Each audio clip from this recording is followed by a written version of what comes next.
pájaro sentir el santo al contemplar y el alma agradecida. Bismillahirrahmanirrahim. Alhamdulillahi Rabbil Alameen. والصلاة والسلام على أشرف الأنبياء والمرسلين سيدنا ومولانا وحبيبنا محمد وعلى آله وأصحابه وأتباعه أجمعين.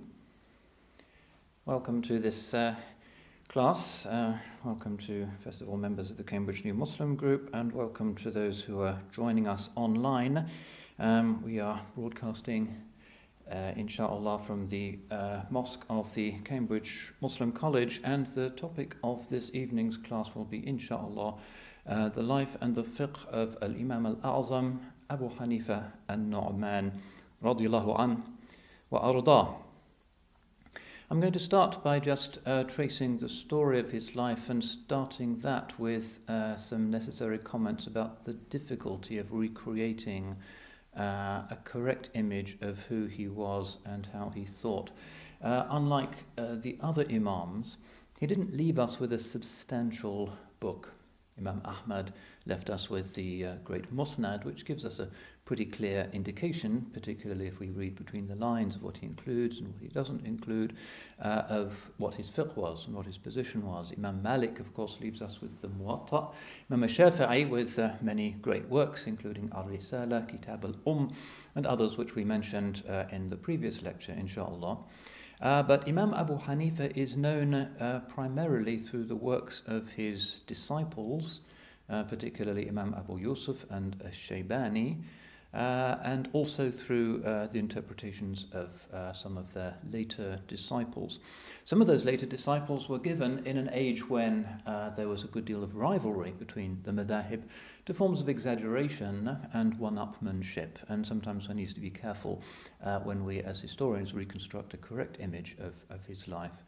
Of course, the really great scholars, irrespective of their madhab alignment, didn't get into that kind of one-upmanship. And in fact, it's actually pleasing to see that some of the greatest books written in praise of Imam Abu Hanifa are not actually written by Hanafi authors at all. Imam al-Suyuti, for instance, in his important book Tabid al-Sahifa fi Manaqib al-Imam Abi Hanifa, gives us a wonderful account of the sanctity of the Imam, even though as-Suyuti, Jalaluddin as-Suyuti, of course, was a great Shafi'i exponent.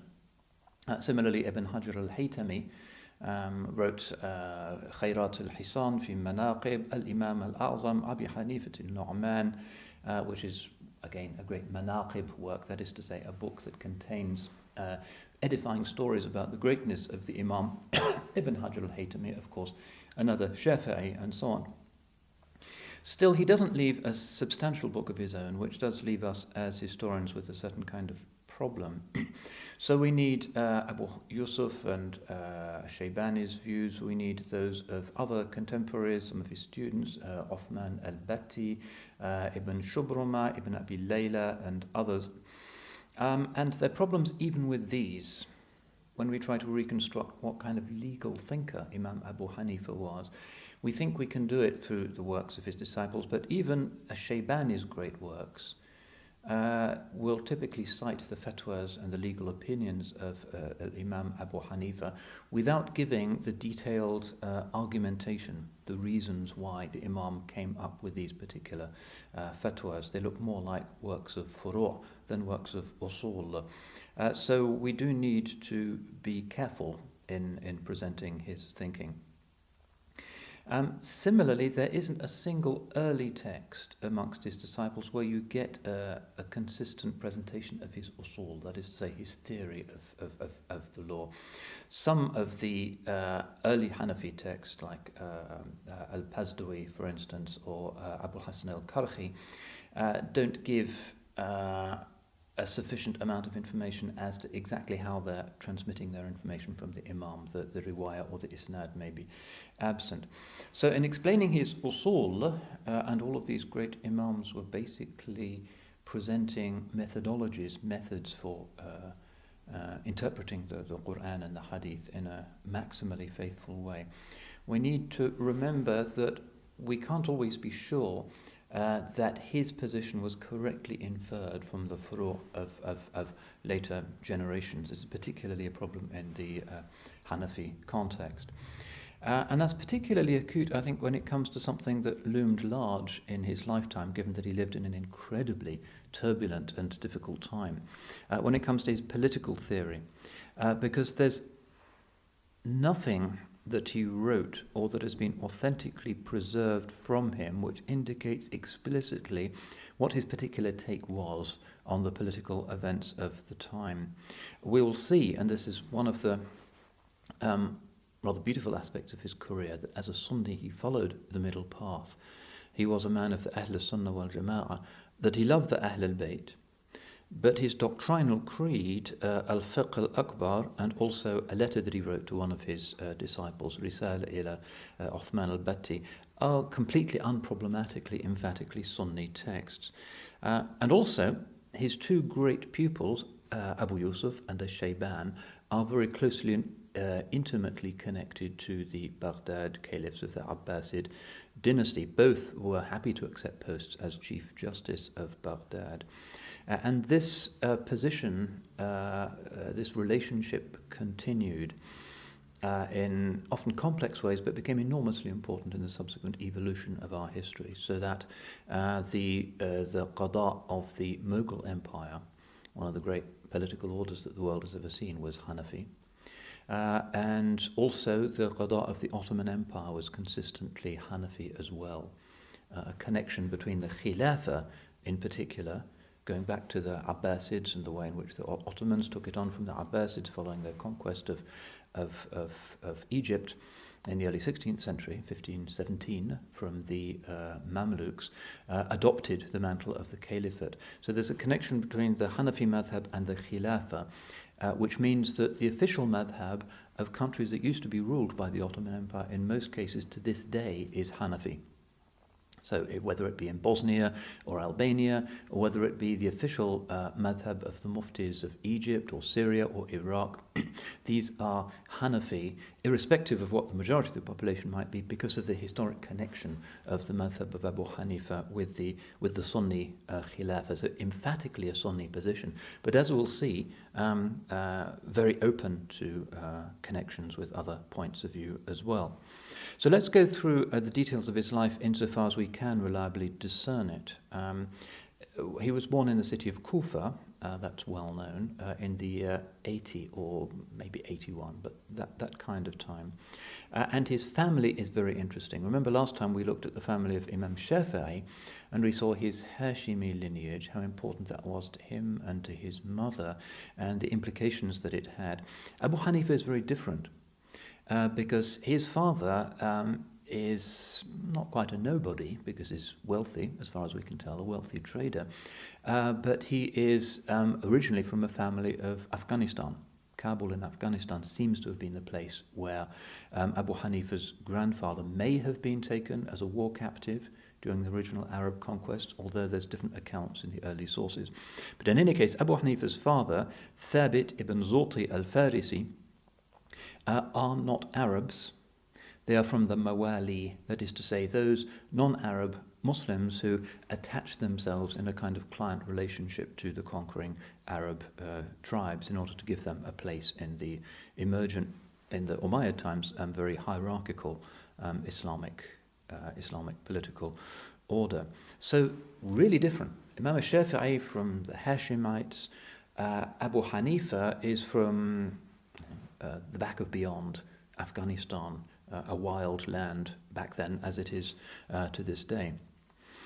But what it proves, and this is one of the most interesting aspects of the madhab, and one reason I think why it spread so extensively in non-Arab lands, is that it indicates another of the subtle and beautiful dimensions of early Islam. That the genealogical principle through our love for the Ahl al-Bayt and for the Bani Hashim is important, and Imam Shafi'i knew that. But at the same time, one of the things that Islam was doing in its formative moment was overthrowing tribalism and tribal pride, which had been the self-definition of Arab identity until the rise of Islam. So there's something about his emergence from nowhere that recalls that beautiful dimension of the seerah, whereby some of the greatest of the early Muslims came from genetically nowhere, like Bilal or Salman al-Farisi, or some people who were of slave origin, who were taken into the household and under the wing of the Holy Prophet sallallahu alaihi wasallam. So there's something about his madhab and about him himself and the position that he took in the difficult period in which he lived, almost an impossible political situation he found himself in, that recalls that anti-tribal creation of a kind of super tribe. All of the Muslims are equal in the religion of Islam. And the Holy Prophet ﷺ indicated this. One of his greatest revolutions was that whereas before him Arabia had just been tribes, if you didn't have a tribe, you were outcast, unimaginable, like a Hindu without a caste. And then Islam came, and in terms of what was important in your life, your status as a Muslim, what you could achieve, it didn't really matter. And ilm and taqwa were what were important. Inna akramakum indallahi atqakum. The noblest of you in Allah's sight are those who have most taqwa. One of the most revolutionary things that the Quran was saying to an intensely hierarchical and ethnically obsessed Arabian world. So he's from this dimension of the prophetic revolution, the, as it were, egalitarian dimension, whereby anybody can be brought into, as it were, metaphorically, the Prophet's family. He says, Salmanun minna ahl al-bayt. Sallallahu alayhi wa sallam. Salman, who is also Persian origin, is from us, the people of the house. And he said, Ali kullu barrin taqi. My family incorporate everybody who is good and is pious. Consider how he brought Bilal so close and chose Bilal to be the one who would proclaim the adhan symbolically from the roof of the Kaaba after the conquest of the city. And Abu Lahab, a close relative, was excluded and pushed out. Religion, piety, spiritual greatness were the new definers of what it meant to be a Muslim. So this is significant, and his fiqh becomes, in a sense, related to the concerns and the identity of the Mawali in the time of the Tabi'een. First generation of Muslims are the Sahaba, the companions, and the Tabi'een are their disciples, the people who saw the Holy Prophet sallallahu alaihi wasallam, the Tabi'een.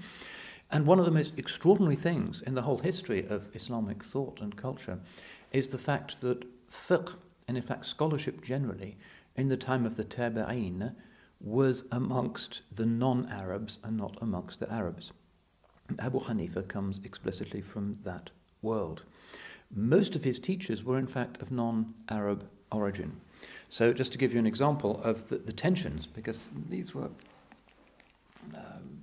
kind of ethnic tensions that were quite intense. There were a lot of Arabs of a traditional stamp who thought that they were, as it were, the lords and masters, and everybody else was kind of a second-class citizen.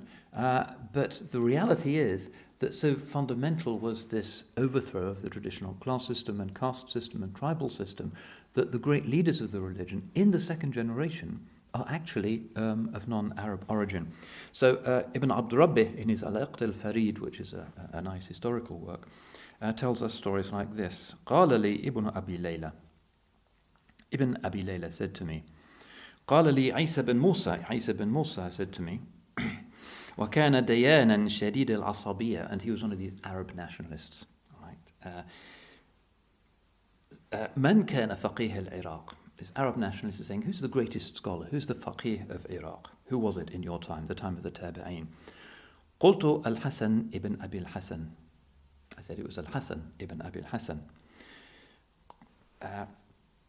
قال ثم من? قلت محمد بن سيرين. And he said, and then whom? Muhammad bin Sirin. قال فما هما? And he said, and what are they?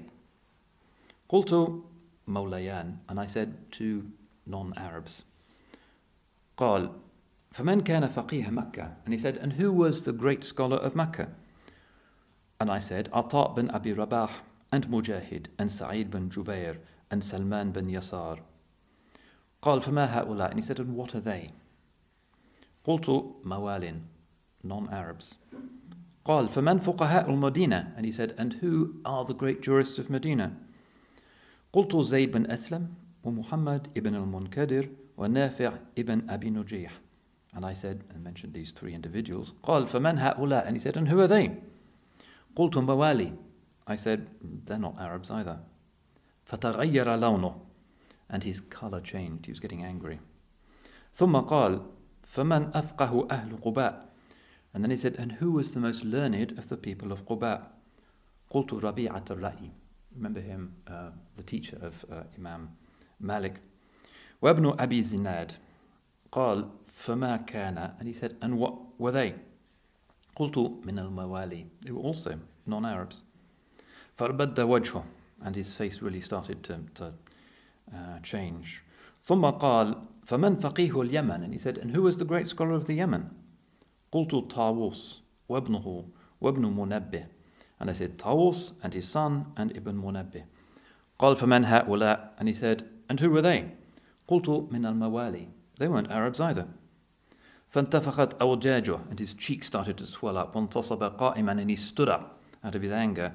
قال فمن كان فقيه خراسان? And he said, and who is the great scholar of Khurasan, Central Asia? قلت عطاء ibn Abdullah al-Khurasani. And I said, عطاء ibn Abdullah. قال فما كان عطاء هذا? And he said, and what was this عطاء? قلت مولى. He was not an Arab. فازداد وجهه تربدا. And his face became even darker. واسود اسودادا. And became black. حتى خفت. Until I started to become afraid for him. I thought he'd have a stroke or something. ثم قال فمن كان فقيه الشام? And then he said, and who was the great scholar, the great jurist of Syria? قلت مكحول.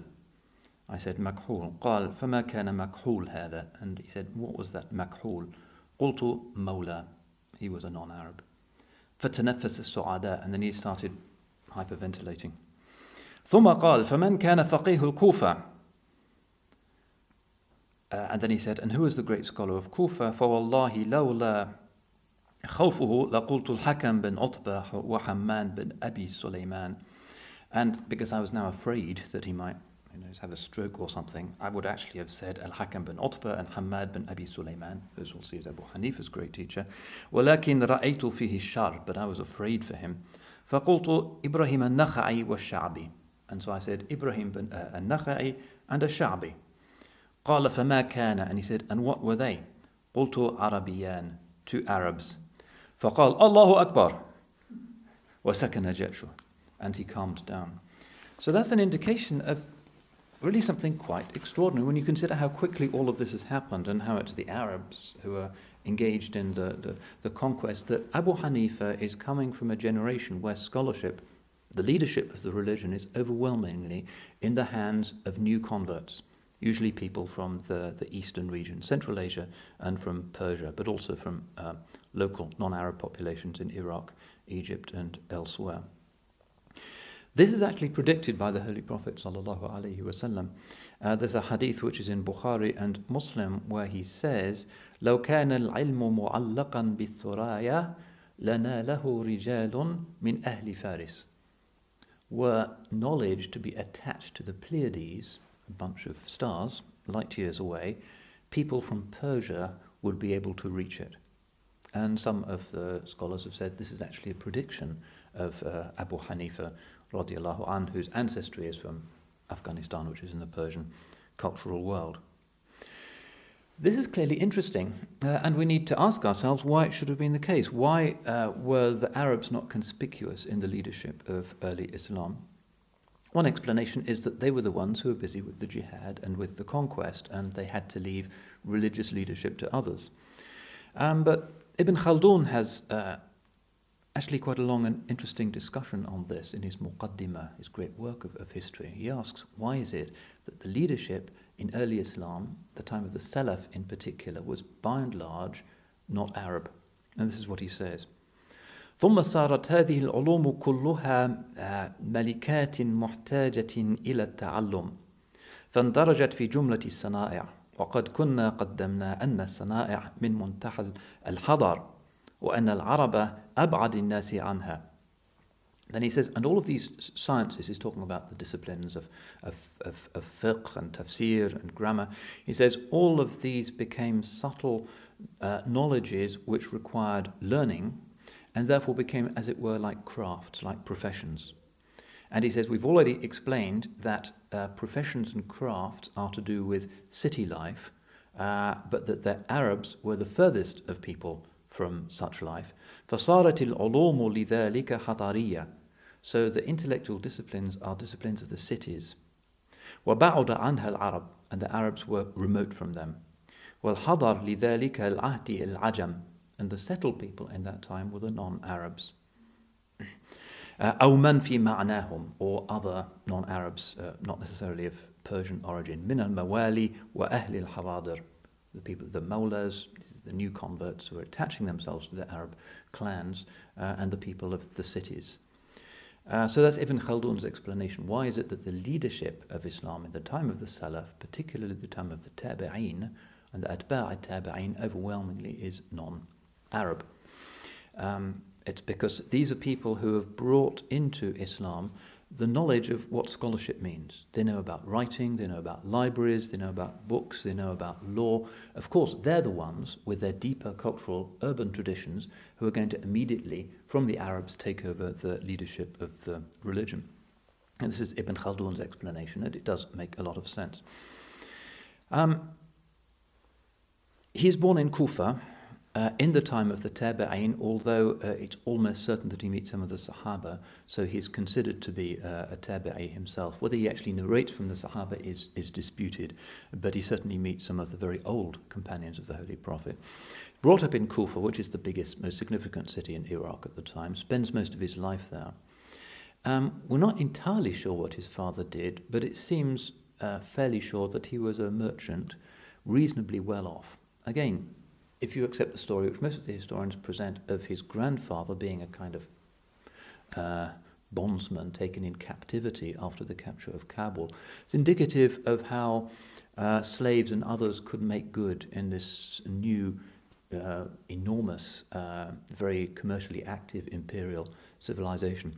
But in any case, it's clear that he must have been a good Muslim, because we know that Abu Hanifa learns the Quran at an early time. And there were family stories about what they did when they first came to Kufa. One of the stories was that Abu Hanifa's grandfather, on the Persian feast of Nowruz, would send Persian sweets to Ali ibn Abi Talib, who of course was headquartered at the city of Kufa. When he was young, كان يختلف إلى السوق قبل أن يختلف إلى العلماء. When he was young, he used to go to the market before he went to the scholars. And in fact, he starts off as a merchant with a fairly successful shop in the bazaar in Kufa, and he remains in business all of his life. And this is one of the interesting dimensions of Abu Hanifa's career. But he also, in an early age, learns the Quran, and part of his devotion, his particular ibadah, is a very, very strong attachment to Allah's book. So it's said, at least by some of his fervent admirers, that he used to read the whole Quran through 60 times during the month of Ramadan. And the tradition is that there were 4 Imams who were known to recite the entire Quran in 1 rak'ah. So this would be presumably in a tahajjud prayer. To do it properly, you really needs about 7 hours. And those are Uthman bin Affan, Tamim ad-Dari, Sa'id bin Jubair, and Abu Hanifa. 4 people who in Islamic history have the reputation of reading the whole Quran in a single rak'ah. And the Quran is really at the center of his specific type of taqwa. But back to Kufa. Kufa is an interesting place. It's not like Imam Malik being brought up in Medina where everything is Islamic and the Prophet's fragrance is everywhere. Kufa is different. It's a new city, garrison town, been established by the conquerors, and it's a melting pot for everybody and everything. If you think of the map of the ancient world, Iraq really is at the center of everything. This is the land of Sinbad the sailor. They're trading throughout the world. They're going to China, Central Asia, North Africa. Iraq is the very center of civilization, and the beginning of civilization is Mesopotamia, after all, which had the first cities that we know of. So everything is coming in there. There's Greek philosophy knocking around. There's Persian medicine. Christianity of many, many, many different kinds in Iraq, particularly Nestorian Christianity, which now hardly exists, but then was very important. Nestor was the patriarch of Constantinople, who developed the idea of Christ having two separate natures, the human nature and the divine nature, like two minds contemplating each other in the single person. And the other churches of the East are called Monophysites, the Copts, the Jacobites, and so forth, who say that no, there's just one mind with a human and a divine nature, but they're fused. But Iraq is the center for this Nestorian idea. And many, many Islamic sects as well. The Kharijites really are headquartered in southern Iraq. The Mu'tazilites kick off and really always have their center of operations in southern Iraq. And the Shia, although in this period they're not really a sect with their own distinctive doctrines, it's more like a political point of view, a political party, also have the greatest number of supporters in southern Iraq in this period. So this is really a very turbulent place. And of course, Abu Hanifa, as a teenager, is hearing all of this stuff. And one of the attractive aspects of his personality is that he really wants to understand everybody's point of view and learns from them. He, as you can imagine, this is a city of argument. These are all people who are absolutely convinced of their religious rightness, and everybody's arguing. And if you've got a shop, it seems he was dealing in silk and linen garments, mainly women's clothes. Of course, everybody's going to be talking, and where do they talk? They talk in the bazaar, they talk in the shop. So he's hearing from an early age all of this chit-chat about every conceivable idea in existence. And he absorbs them, and he gets involved in the arguments because he's a Sunni, he's from a new Muslim family, so particularly passionate. He loves the Quran. He takes part in these debates in the shop and elsewhere, but he doesn't have enough knowledge really to be decisive. He's spending too much time in the market. And then there comes his great, as it were, conversion moment. It's said that once when he was walking through the Souq in Kufa, he encounters one of the great hadith scholars and jurists of the city of Kufa, who is Al-Imam Al-Sha'bi, radiallahu an. And Al-Sha'bi has been watching him and notes that he's always engaged in these, the 7th century, 8th century version of modern internet polemic. Everybody's arguing, but not everybody has much knowledge. So Sha'bi tells him, عليك بالنظر إلى العلم ومجالسة العلماء فإني أرى فيك يقظة وحركة. He says you should look into scholarship and you should sit with the scholars because I can see in you there is a wakefulness and motivation. So he takes this advice and increasingly leaves his shop in the hands of a partner or assistant who does most of the work there. And from then on tends to spend only part of his day there or visits it just to make sure that the business is going well. But he doesn't close it. And this is quite characteristic of Islam. Many of the scholars have had their own private income. One reason, of course, is to be independent. You don't need to take a purse of gold from a governor or a sultan if you have your own income. But also it seems partly because being right at the center of the market gave him an opportunity to think about law, about society, about ethics. And also, it seems, to serve others. He had the kind of mercantile piety that used a shop as an opportunity to serve society, to give a good price to the poor in particular, and to demonstrate honesty. And in fact, in our tradition we have some very beautiful works on what nowadays would be called business ethics, and very often the stories are about Imam Abu Hanifa and his shop. So for instance, he would never take an unfairly low price. There's an incident that had everybody in the bazaar chattering because a woman came in, a poor woman, to sell a robe, maybe it was a wedding dress or something, and she wanted 100 dirhams for it. And Imam Abu Hanifa looked at it and said, 500 would be a good price. He wasn't engaging in sadaqah, it was actually the correct price for this garment. And she said, "Atahza'u bi, are you laughing at me?" But he insisted that this was the correct price. That doesn't often happen in the real world of commerce, that somebody comes to you with a price and you say, no, actually, I think I should be paying more. When you sell a house or sell anything, generally it tends to be the other way around. But this was his particular form of taqwa, a mercantile piety that is actually very important in our civilization. So there's other incidents that are narrated. On one occasion, he sends off his assistant in order to deliver a garment to somebody who's ordered it, and tells the assistant, tell the purchaser that it's got a defect, it's torn in this corner, and don't take the money until you've shown it. The assistant delivers the garment, takes the money and goes back and said, I'm afraid I forgot to tell the purchaser about the defect. Abu Hanifa sends him back, but they can't find the purchaser. He's a traveller. And so Abu Hanifa immediately, of course, gives the price of the garment to the poor in sadaqah. So this is how to understand his life. He's right at the centre of society, and therefore the law school that comes out of his mind is something that is profoundly real and connected to the actuality of people's lives. You could say the same of the madhab of Imam Malik, of course. But Abu Hanifa is somewhat different in that his city is so cosmopolitan. There's so many different kinds of people. And he himself is actually part of the economic life, the economic establishment of his city. He seems to have made quite a good living. He was a prosperous person. There's nothing wrong with that in Islam. And was well known for cultivating a beautiful appearance. He always wore a valuable robe, used plenty of perfume. His sandals were always properly fastened and mended, unlike a lot of scholars at the time who wore patched robes and had sandals that were a kind of disaster area. Abu Hanifa was always smartly turned out. And in fact, he insisted that his students should also dress well. Once he saw a student who was really scruffy and told him, underneath this carpet there's some money, take it and smarten yourself up. And the student says, actually, I do have money.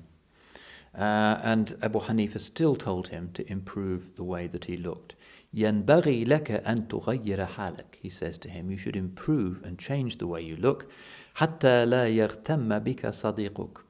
This is an interesting way of thinking. So that your friends don't feel bad about you. It's not that you're going to show off by looking cool in the souk. No, it's so that people don't feel sorry for you, that they're not concerned for you, that they don't think maybe they should be giving you money. If you've got money, you should be a smart person. Otherwise, others will be sad. Interesting way of looking at it. In any case, he's now taking Imam al-Sha'bi's advice to stay with the ulama. عَلَيْكَ بِمُجَالَسَةِ الْعُلَمَاءِ. But the issue is, which scholars? Everything is on the market, as it were, in the city of Kufa at the time, from extremist Shia to the Kharijites to a million kinds of other denominations, the Mu'tazilites, very active. So he's looking at the Sunni context. Like most converts in Islamic history, he tends to be strongly Sunni.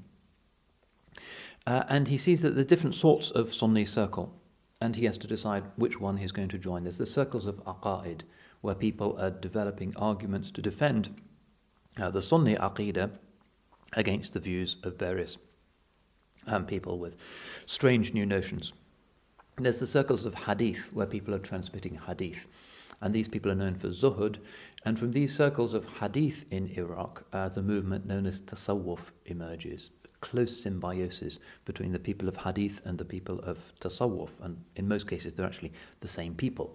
If you look at the Hilyat al-Awliya of Abu Nu'aym al-Isfahani, Tabaqat al-Sufiyya of al-Sulami and others, you'll see the early hadith scholars are the first Sufis. But the third kind of circle is the circle of people who are talking about literature, because the Iraqis really love the Arabic language, they develop Arabic grammar, poetry, adab. That's going on as well. It's a very cultivated place. But the circle that he chooses to join is the circle of the people of fiqh. And that's not the same as studying hadith. A lot of people nowadays think that hadith and fiqh is the same thing, but absolutely not from the perspective of the Salaf. And you won't understand the emergence of fiqh and the whole structure of Islamic law unless you understand the difference between the people of hadith and the people of fiqh. Why does he make this choice? Why not hadith?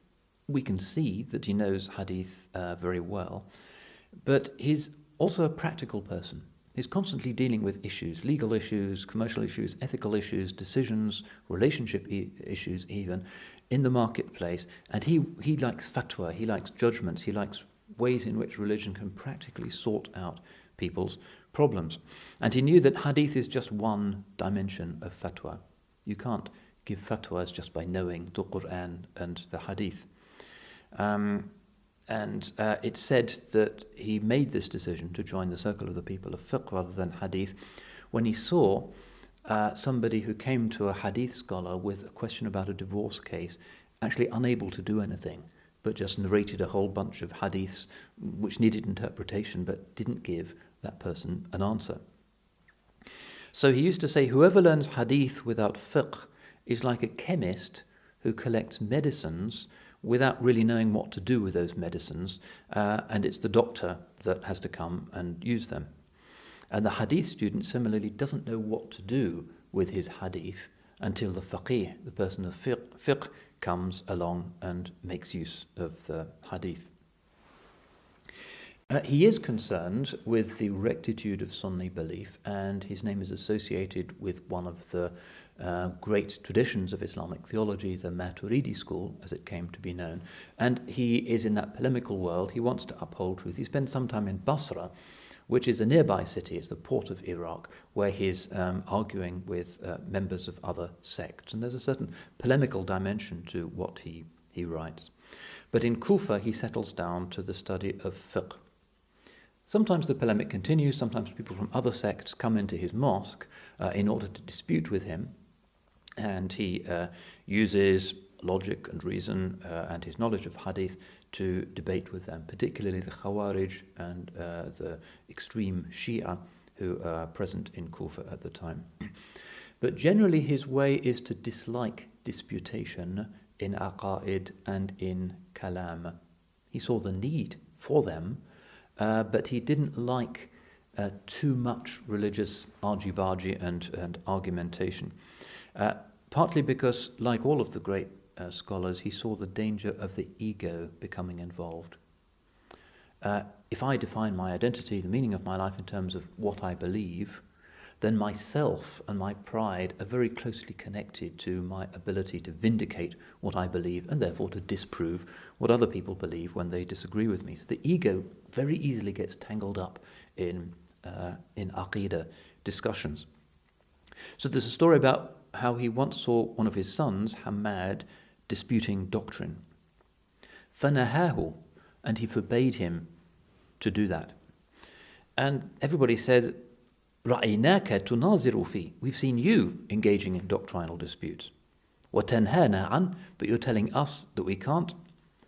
فَقَالْ كُنَّا نُنَاظِرُ وَكَأَنَّ عَلَى رُؤُوسِنَا الطَّيْرِ مَخَافَةَ أَنْ يَزِلَّ صَاحِبُنَا. Listen to this answer, it's amazing. He said, we used to dispute people on issues of theology, and we used to do so with such humility that it was though there were birds sitting on our heads, in other words, sort of still with our heads down, a position of humility. مَخَافَةَ أَنْ يَزِلَّ صَاحِبُنَا, for fear that the person we were disputing with would make a mistake. وَأَنْتُمْ تُنَاظِرُونَ وَتُرِيدُونَ زَلَّةَ صَاحِبُكُمْ, but you people, you dispute with people hoping that they'll make a mistake. وَمَنْ أَرَادَ أَنْ يَزَلَّ صَاحِبُهُ فَقَدْ أَرَادَ أَنْ يَكْفُرَ صَاحِبُهُ, and whoever wants the person he's disputing with to make a mistake in aqidah effectively wants that person to become a kafir. وَمَنْ أَرَادَ أَنْ يَكْفُرَ صَاحِبُهُ, and whoever wants the person he's sitting with to become a kafir, فَقَدْ كَفَرَ قَبْلَ أَنْ يَكْفُرَ صَاحِبُهُ, he is a kafir before the person he's debating with becomes a kafir. That's an amazing consequence of having no ego. It's very unusual in theology for people to engage in the defense of the truth without their own sense of self-worth becoming tied up with it. But this was Abu Hanifa's justification for getting into Sunni kalam and aqidah disputations. The condition has to be that you want to help the person that you're disputing with, rather than treating it as some kind of game of one-upmanship. Very difficult. Generally, as a result of that, the strong spirituality is that the Hanafi school in doctrine is characterized by a certain breadth and, you might say, tolerance. So, for instance, one of the characteristic points of the doctrine of his school is that Iman consists in what you believe in your heart and what you say you believe. That's the definition of Iman. And unlike Malik and Shafi'i and many of the others, he doesn't add, and you have to confirm it with what you do. In other words, Iman includes practice with your limbs. So the Maturidi school, which eventually comes out of Abu Hanifa's theology, actually doesn't even require professing with the tongue. They say you can be a mu'min and have Iman, even if it's just the belief in your heart. Even if you never say it and never act on the basis of it, you're still mu'min, you're a believer. So that's a very kind of open and affirming strategy, which is characteristic to this day of the Maturidi school. If you go to a Islamic theology faculty in Turkey or Bosnia where they're teaching the Maturidi Aqidah, this is the position that they will tell you. But he's focusing mainly on fiqh, and he likes to have just one teacher, and this is the Hamad bin Abi Sulaiman, who we mentioned earlier, and he stays with him year after year until Hamad gives him ijazah, gives him permission to give fatwa. So he's mainly in Kufa, the disciple of Hamad, but he makes the Hajj many times. Some of the hagiographic works will say he made Hajj more than 50 times. We don't really know that. Iraq was not so far from Mecca and Medina, and the scholars would study as they went. They would ride camels side by side and exchange views and carry their books with them. So it was just another way of studying. But in any case, he goes to the Hajj many times and spends some time in Mecca and Medina, and in the holy cities he's associating with other ulama. And he spends time with people of fiqh, and particularly those who had been the pupils of the muftis amongst the Sahaba. So he says, تلقيت فقه عمر وفقه علي وفقه عبد الله بن مسعود وفقه ابن عباس عن أصحابهم. I learned the fiqh of Umar and the fiqh of Ali and the fiqh of Abdullah bin Mas'ud and the fiqh of Ibn Abbas from their own pupils.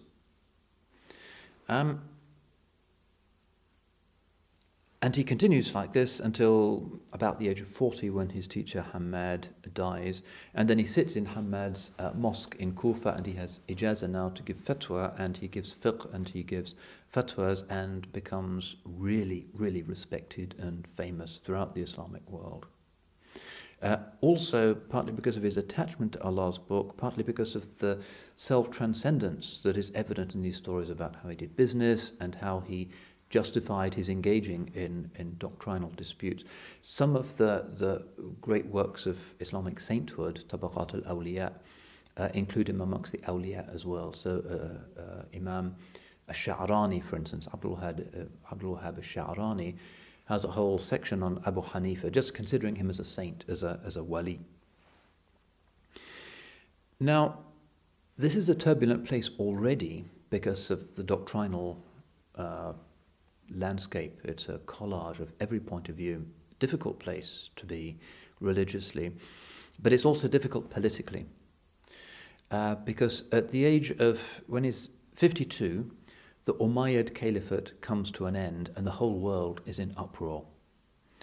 The Abbasids have unfurled famously the black banner of revolt in Central Asia, and they march, and after a series of battles they take the Islamic world, and the Islamic world, with the exception of Spain, which is still Umayyad, becomes Abbasid. And they are ruling as descendants of the Holy Prophet's uncle, Al-Abbas. Now, Abu Hanifa, of course, is at the center of the political world, which is a religious political world at the time. Everybody is justifying their rule on the basis of religious claims.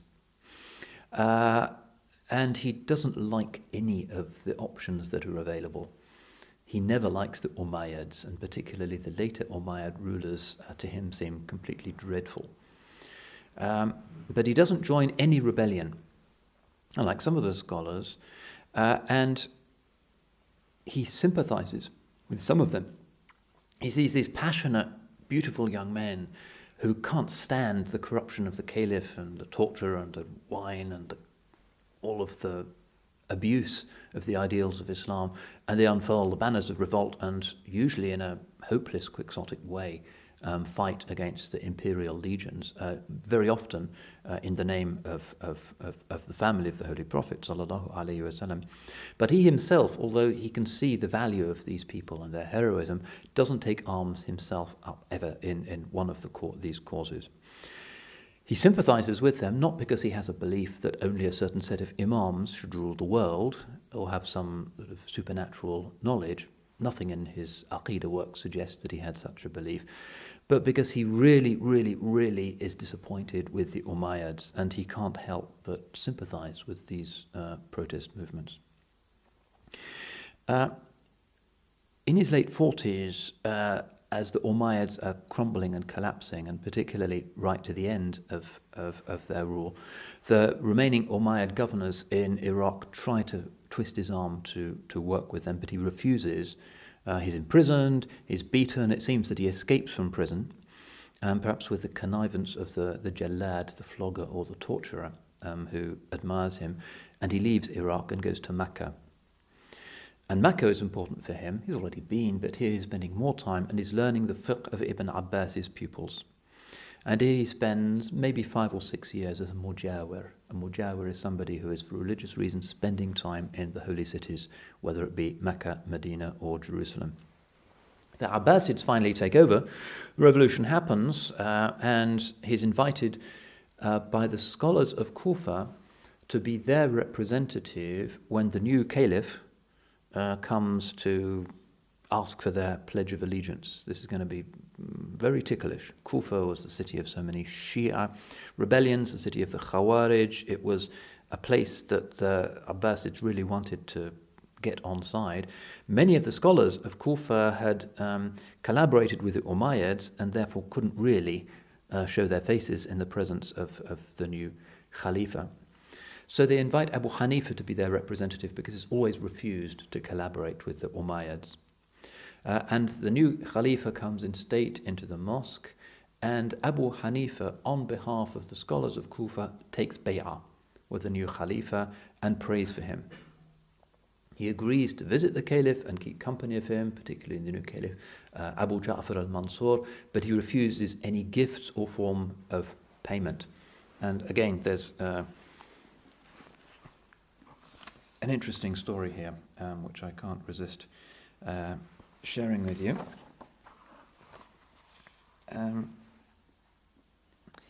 This is an interesting example of the difficult relationship he has with the new caliph. He wants the unity of the Muslims. He doesn't believe that there should be some infallible imam ruling the show. He certainly doesn't believe in the literalist hadith fanaticism of the Kharijites. He wants something that's inclusive, and he's willing to take the Abbasids at their word, the descendants of the Hashemite. But he always has a difficult relationship with them, and eventually, as we'll see, that becomes his downfall. Here's an interesting story which gives an example of his fiqh in action. I particularly like this one. لقد وقع بين المنصور وزوجه الحرة شقاق بسبب ميله عنها. Once it happened that Al-Mansur, this is the caliph, was estranged from, or basically had a row with one of his free wives because he'd been preoccupied with his other wives. وَطَلَبَتِ الْعَدْلَ مِنْهُ, and she didn't like this, and she wanted justice to be done. She wanted him to deal with her justly, or there would be a divorce.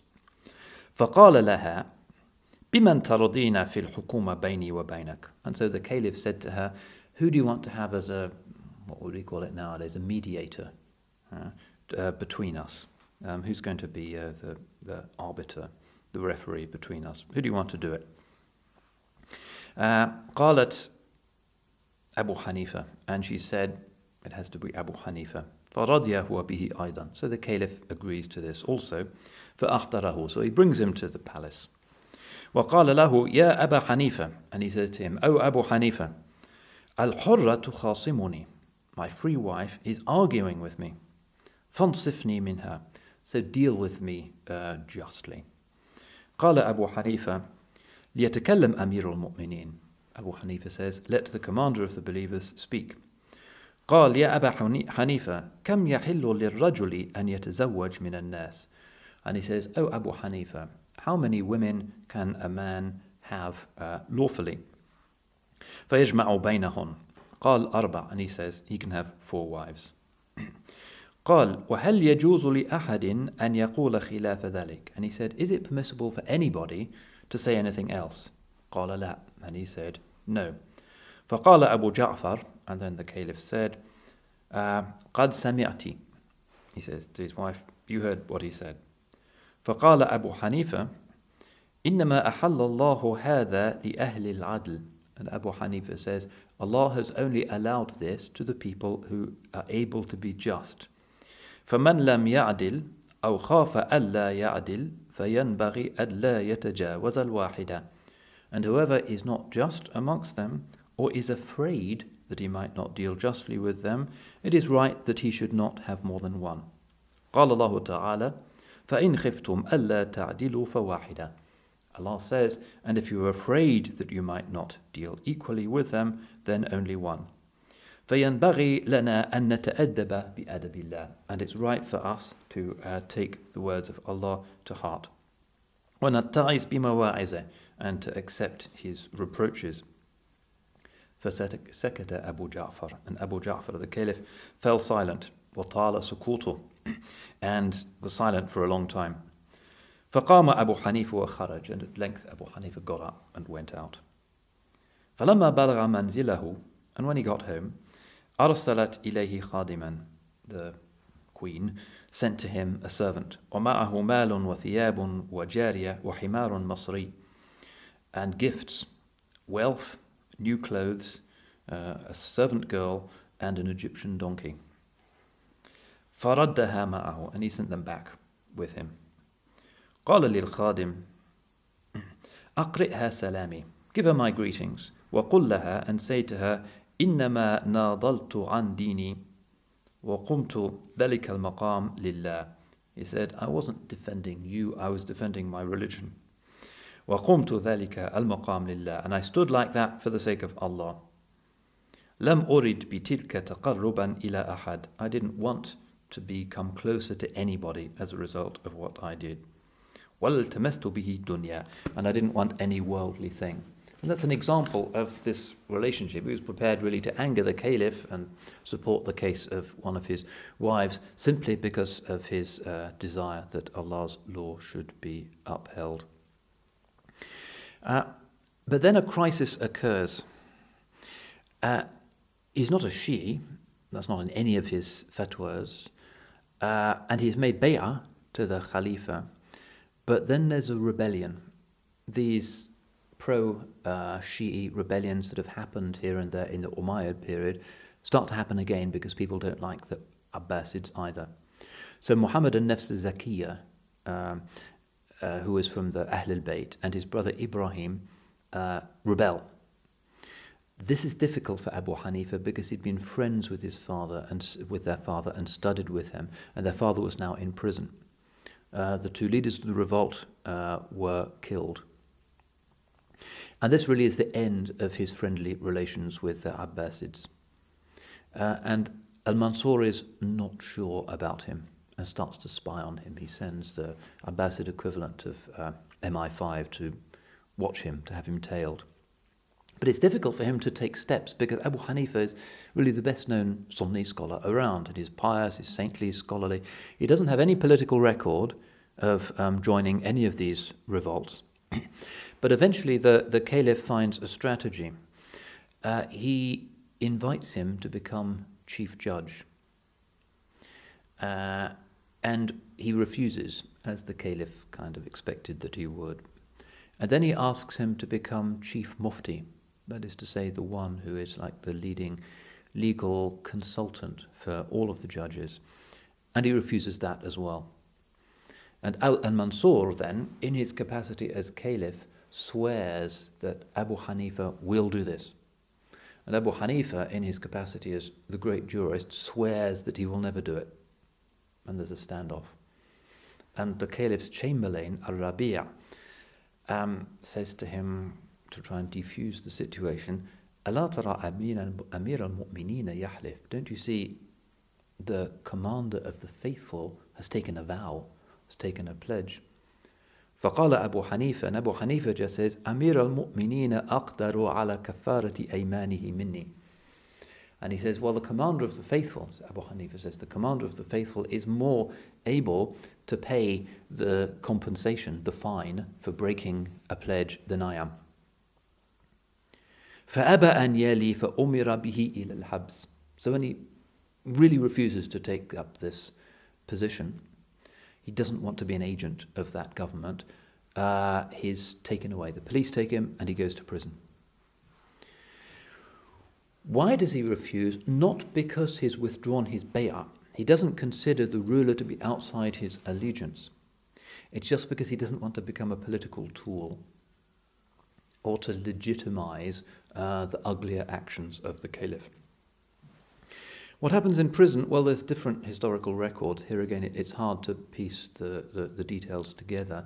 Some accounts say that he was flogged and then poisoned and died in prison. Other accounts say that the caliph didn't want to create a scandal and released him from prison, but forbade him to teach, and then he soon died effectively under house arrest. He dies in the year 150 of the Hijrah. And before dying, he does two things. First of all, when he's already sick, it seems, he dictates something called his wasiyah, which means almost like a last will and testament, which is a short kalam work. It's a short book of theology in which he indicates correct from false belief, because for him this is hugely important. And the wasiyah Abi Hanifa becomes an influential guide to the founding positions of the Hanafi Aqidah and Kalam. And the second thing he does on his deathbed is that he requests that he be buried only in land that has not been unlawfully expropriated by the state.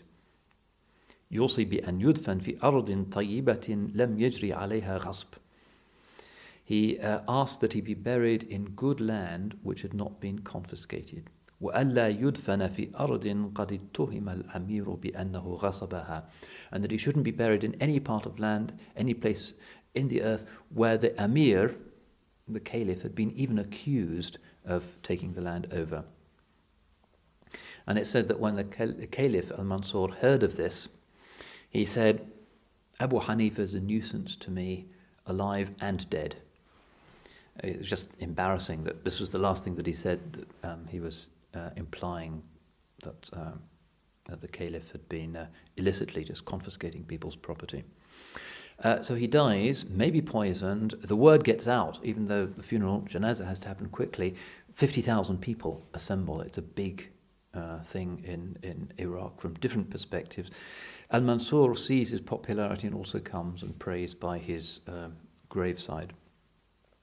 So that's the end of his life, a difficult life, prosperous and a great scholar, Al-Imam Al-A'zam. Still, the district where he's buried in Baghdad is called Al-A'zamiyah, the district of the greatest Imam.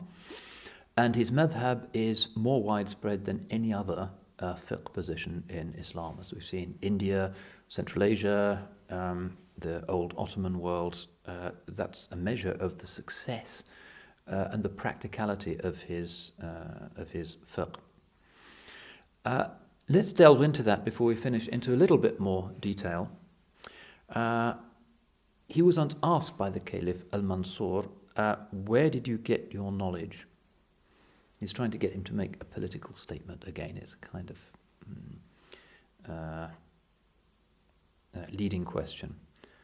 قال عن أصحاب عمر عن عمر وعن أصحاب علي عن علي وعن أصحاب عبد الله عن عبد الله وما كان في وقت ابن عباس على وجه الأرض أعلم منه. So he said, I got my knowledge from the companions of Omar, who got it from Omar, from the companions of Ali, who got it from Ali, from the companions of Abdullah bin Mas'ud, who got it from him. And in the time of Ibn Abbas, there was nobody on the face of the earth more knowledgeable than him. So compare this to what we've learnt about Imam Malik's rootedness in the Sunni practice of the faithful people of Medina, and in Imam Shafi'i's travels and his acceptance of Malik's fiqh, and then his understanding of the Hanafi position on Ra'i and reason, and his ending up finally in Egypt. Abu Hanifa is also, although he's earlier than Imam Shafi'i, he's the teacher of Imam Shafi'i, taking from these different sources. Taking from Omar, that means Medina. He's taking from Ali, basically that means Kufa and southern Iraq. He's taking from Abdullah bin Mas'ud, also from Iraq, also Ibn Abbas and the tradition of Mecca.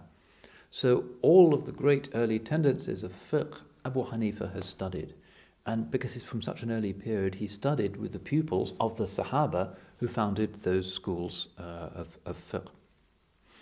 But Ibn Mas'ud and Ibn Abbas in particular were well known as advocates of intuitive or rationalizing approaches to law. And this is very important, particularly in the development of fiqh and sharia as it happens in southern Iraq. His own teacher Hamad had emphasized the need to trust reason. Ibrahim al-Nakha'i, one of the great tabi'in of southern Iraq, in a sense, in his fatwas and his fiqh, the closest of all of the early scholars to Abu Hanifa, somebody like Shah Waliullah Dahlavi and other late Hanafis are saying, really it's the same thing. Abu Hanifa's fatwas are the fatwas of Ibrahim al-Nakha'i. Spends time in Mecca as well and takes from Ata, who is the great disciple of Ibn Abbas, and so on. But what's more interesting, as well as these sources, he's taking from the partisans, the political party of Ali. So he studies with Zayd ibn Ali Zayn al-Abidin, one of the great Imams of the Ahl al-Bayt, and studies with him for 2 years, and also with his brother Muhammad al-Baqir. And important to understand this, because to us it might seem strange. Why is he going to the Shia to study? In that period, those words didn't mean what they meant later on. Those Imams were respected by all of the Sunnis and were part of the family of Ahl Sunnah wal Jama'ah. The later ideas of infallible Imams and knowledge of hidden things were not present. The idea that miracles could only come through the Ahl al-Bayt, that true rulership could only come through the Ahl al-Bayt of a particular line, that did not exist for these people. If it had, Abu Hanifa, staunch for truth, would not have associated with those people. But he did, and he studied with them. Those people were part of the scholarly establishment of the time. And Imam al-Baqir was known for although he supported the claims of the Ahl al-Bayt, لا يذكر الخلفاء الثلاثة بسوء. Never would he mention any of the 3 first caliphs in a negative way. Once an Iraqi fanatic came and criticized them in his presence, and he became angry, and he cited all of the verses of the Quran, one after the other, that are in praise of the first 3 Khalifas. So Imam al-Baqir teaches him. He also teaches al-Baqir, who narrates certain fatwas from Abu Hanifa. Al-Baqir's son, Ja'far al-Sadiq, who is almost exactly Abu Hanifa's age. In fact, they're born within months of each other. They're born in the same year. And they seem to have had kind of close friendship and affiliation. They also have this close scholarly relationship, and all of the Sunni Imams revere Imam Ja'far al-Sadiq, who transmits hadith, is a reliable hadith transmitter. And this, as it were, cosmopolitan approach of Abu Hanifa is interested in knowledge, fiqh, fatwa, what's usable, hadith. And he visits people of different political persuasions. He doesn't accept a salaried position from any government, or Umayyad or Abbasid, so he's free to wander and to visit any majlis he chooses. Al-Mansur once famously sends Abu Hanifa to Imam Ja'far al-Sadiq, who he really doesn't like, even though Imam Ja'far is not involved in any kind of revolutionary insurrection or insurgency. He's living in peace. The Caliph wants to catch him out and to prove that he's inadequate as a scholar. So he asked Abu Hanifa, find the 40 hardest questions in the whole Sharia and go to Ja'far as-Sadiq and ask them.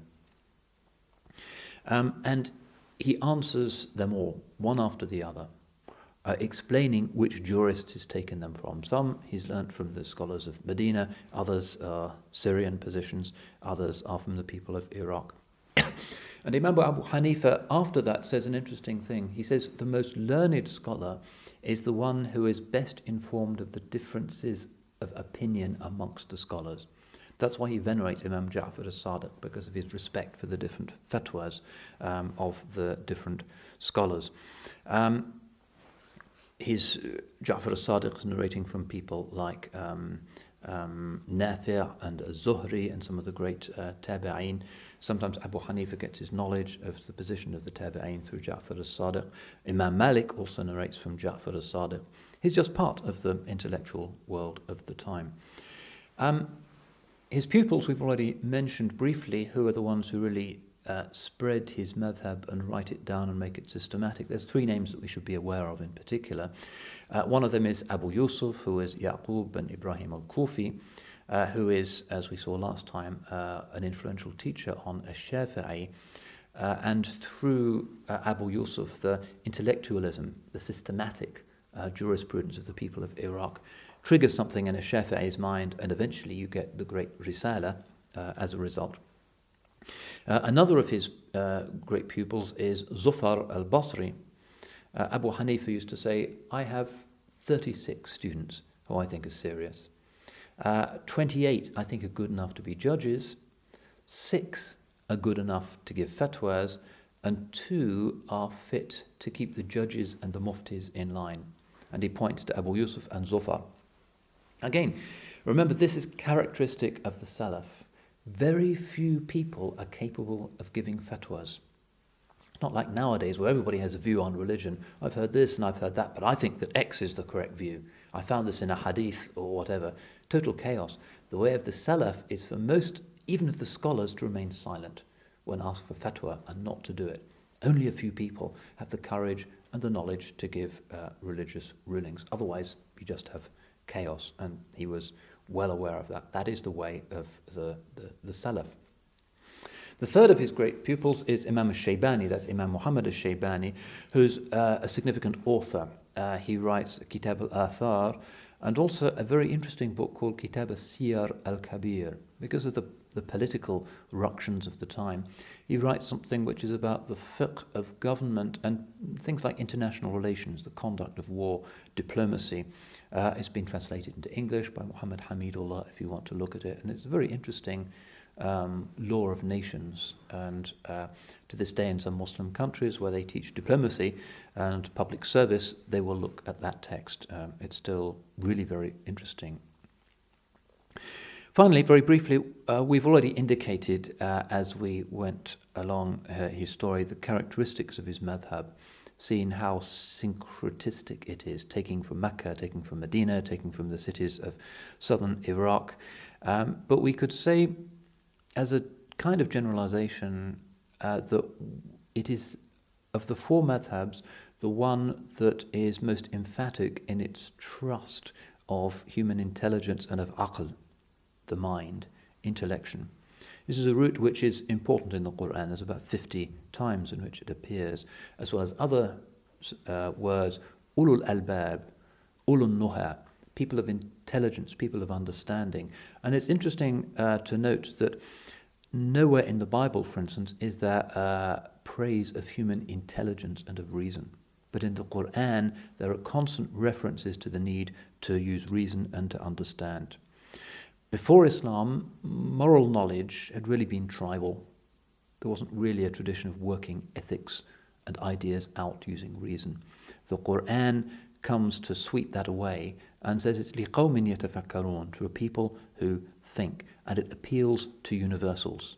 There are universal rules, right and wrong, which are intrinsic. This becomes an important part of Hanafi and then Maturidi moral theology. There's an intrinsicality to values. Now, for Abu Hanifa, and remember he's working in a world where there are so many different opinions and so many people who are fabricating opinions and hadiths and Quranic interpretations, putting them into circulation in order to support various sectarian views. He says, because the Quran appeals to reason and says to the people of Makkah that they should be using their reason in order to determine whether their gods actually make sense, or whether Allah subhanahu wa ta'ala can actually resurrect people from the dead. It's a text that invites us to use our reason, that we need to use this in the law as well. The believer should trust his intuition. He should trust his aql, which means something that could include logic, but means something deeper, that we have an intrinsic natural knowledge of what is right and what is wrong, and that should be an important factor in determining law and determining fatwa. And again, you can see how he links this, or it's rooted really in his own experience as somebody who'd been actively involved in the economic and moral life of a complex new town of Kufa, that very often the jurist, as well as the qadi, has to use his sense of what's right, his intuition. And Islam as a religion which values aql emphasizes that very much. Unfortunately, some Muslims nowadays think that religion is a kind of alternative to using your brain, that we don't have a tradition of thinking systematically, that we don't need logic, that we don't need to study grammar, that we don't need to be systematic about our approach to religion. We just grab an ayah from here and a hadith from there and attack everybody who disagrees with us. But this is not the way of the early Muslims.